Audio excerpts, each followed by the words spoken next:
Bismillahirrahmanirrahim. Assalamualaikum warahmatullahi wabarakatuh.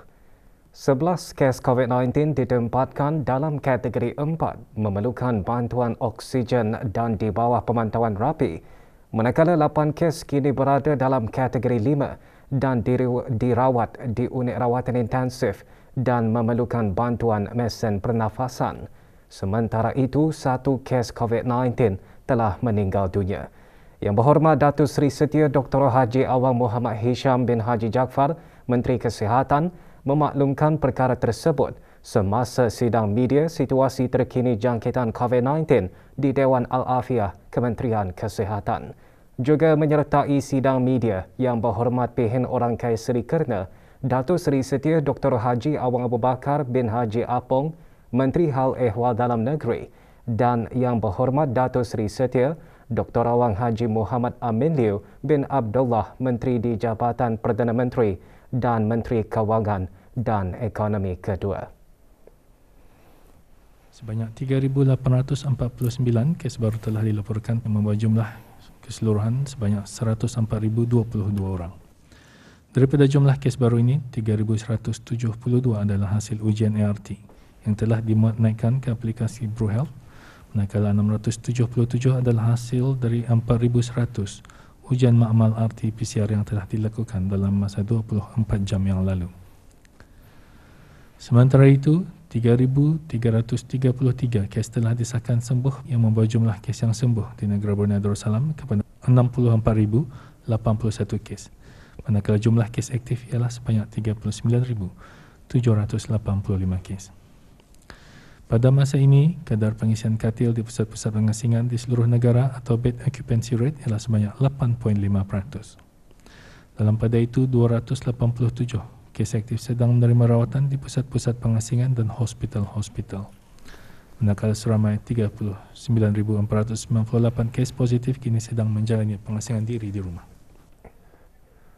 Semasa sidang media, Menteri Kesihatan turut mengongsikan pencapaian program vaksinasi kebangsaan sehingga 9 Mac 2022. Pencapaian program vaksinasi kebangsaan bagi mereka yang menerima 3 dos vaksin ialah 57.5% dari keseluruhan penduduk di negara ini, manakala kadar 1 dos dan 2 dos adalah masing-masing lebih 94%. Jabatan Perdana Menteri dan jabatan-jabatan di bawahnya mengadakan majlis sambutan Isra' Mi'raj bagi tahun 1443 Hijrah bersamaan 2022 Masihi.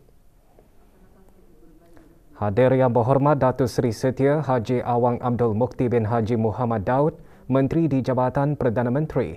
Majlis disemarakkan dengan ceramah khas bertajuk Sembahyangku Kerana Allah yang antara lain menyentuh mengenai mustahaknya mengetahui tujuan di sebalik pensyariatan ibadah sembahyang. Acara dikendalikan bersama oleh bahagian wawasan, kewangan dan kabinet Jabatan Perdana Menteri dengan Jabatan Keselamatan Dalam Negeri. Dalam kita punya nature sebagai seorang manusia. Sementara itu, Kementerian Kebudayaan Belia dan Sukan dan jabatan-jabatan di bawahnya juga mengadakan majlis seumpamanya dengan mengungkayahkan majlis Khatam Al-Quran dan sambutan Isra' Mi'raj secara maya. Menyertai majlis Yang Berhormat Major Jeneral Bersara Datuk Peruka Seri Awang Haji Aminuddin Ehsan bin Pihin Orang Kaya Saiful Muluk Datuk Seri Paduka Haji Abidin, Menteri Kebudayaan Belia dan Sukan. Atur cara majlis termasuk tazkirah bertajuk Sembahyangku Kerana Allah dan doa memohon perlindungan dari wabak COVID-19. Ia antara lain bertujuan untuk menyemarakkan lagi sambutan Isra' Mi'raj dengan pengisian-pengisian yang bermanfaat terutama dengan pembacaan Al-Quran. Juga mengadakan majlis sambutan Isra' Mi'raj Kementerian Kewangan dan Ekonomi serta jabatan-jabatan di dalamnya. Menyertai majlis yang diadakan secara maya, Datuk Seri Paduka Awang Haji Ahmadin bin Haji Abdul Rahman, Timbalan Menteri Kewangan dan Ekonomi Fiskal, juga menyertai Datuk Seri Paduka Dr. Haji Abdul Manaf bin Haji Matusin, Timbalan Menteri Kewangan dan Ekonomi. Majlis disuruhkan dengan ceramah khas bertajuk memperingati Isra' dan Mi'raj pada zaman ini iaitu COVID-19.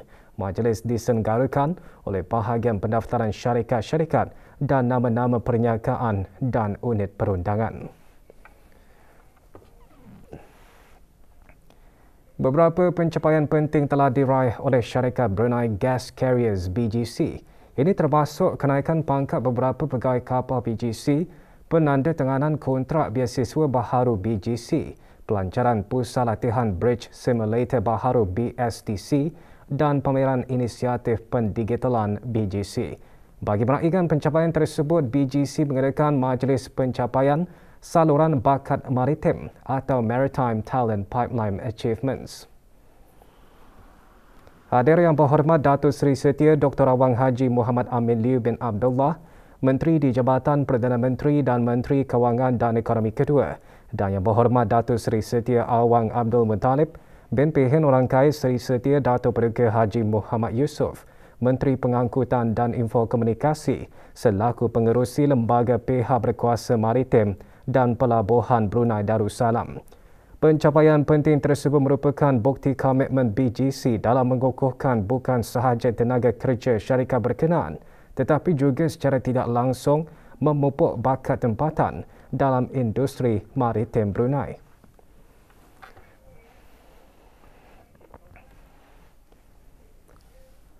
Negara Brunei Darussalam tidak terkecuali berhadapan dengan impak COVID-19. Sektor pendidikan antara sektor yang terkesan oleh wabak berkenaan.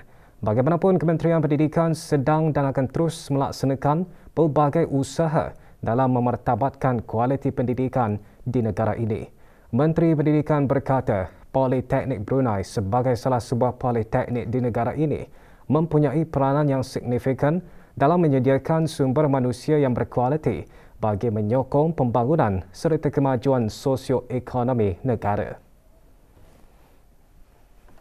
Dalam hubungan ini, Politeknik Brunei perlu untuk mensasarkan inisiatif-inisiatif di bawah Plan Pembangunan Politeknik Brunei 2021 hingga 2025 sejajar dengan Plan Strategik Kementerian Pendidikan 2018-2022, Brunei Darussalam Digital Economy Master Plan 2025 dan Economic Blueprint negara ini dengan asas utama untuk mencapai matlamat kawasan Brunei 2035. Yang berhormat Datuk Seri Setia Awang Haji Hamzah bin Haji Sulaiman berucap demikian pada Majlis Convocation Politeknik Brunei ke-7.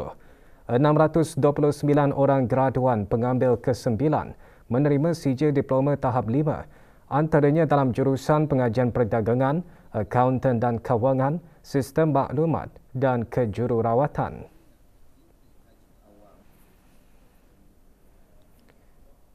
Sementara itu, pada sebelah petang, penyampaian sijil disempurnakan oleh Yang Berhormat Datuk Seri Setia Jurutera Wang Haji Suhaimi bin Haji Ghaffar, Menteri Pembangunan. Mereka yang menerima sijil antaranya di bawah program-program level 5 diploma dalam keusahawanan, diploma dalam pemasaran, diploma dalam rangkaian IT dan diploma dalam media digital. Juga disampaikan anugerah inovasi Silver Awards. Majlis berlangsung di Pusat Persidangan Antarabangsa Brakas.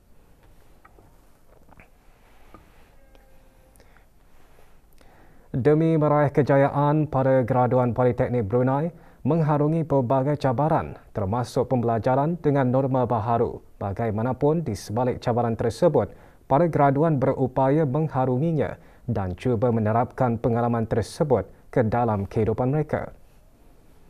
Cara saya mengatasi ialah untuk mengadakan merancang kerja iaitu timeline secara teratur, bersefahaman dengan rakan sekumpulan dan selalu mengadakan group discussion secara virtual.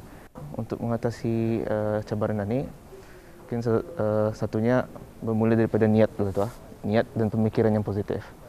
Okey, kalau saya sendiri, menurut saya semua cabaran yang datang atau saya ambil positifnya dan buang negatifnya. Pemahaman satu topik modul yang diajarkan oleh tenaga pengajar atau merupakan pengajar adalah salah satu cabaran yang paling sukar untuk orang overcome.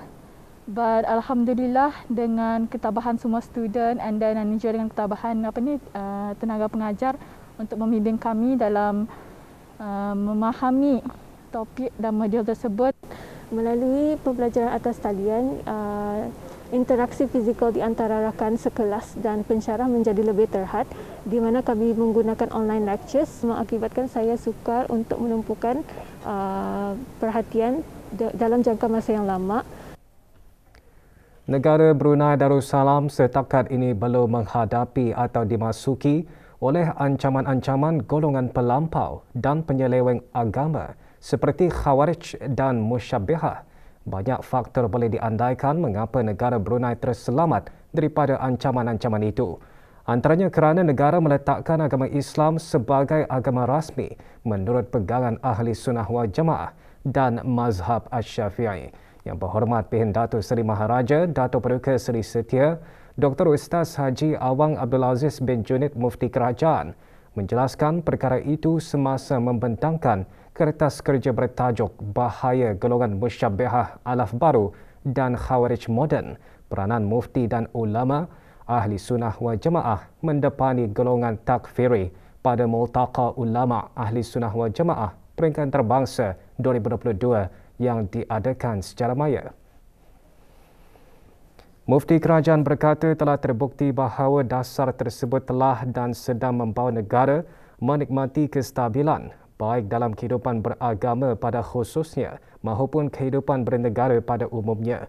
Jelasnya lagi, peranan mufti dalam mendepani ancaman golongan-golongan pelampau agama dapat dikesan melalui fatwa-fatwa yang dikeluarkan dari dahulu hingga sekarang. Objektif Multaqa antaranya untuk mengetengahkan tenaga pakar pendidikan akidah Islam dalam dan luar negara dengan perbincangan isu-isu semasa berkaitan akidah dan ajaran sesat serta kesannya kepada pendidikan Islam dalam negara dan antarabangsa agar dapat dijadikan input integrasi ilmu yang bermanfaat.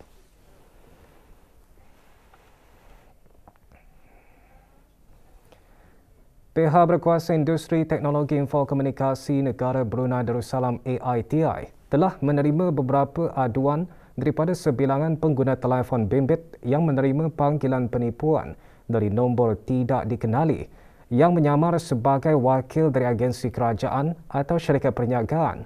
Para skamer membuat panggilan penipuan kepada bangsanya dengan menggunakan nombor telefon palsu dengan tujuan untuk mengutip maklumat peribadi dan kawangan orang awam.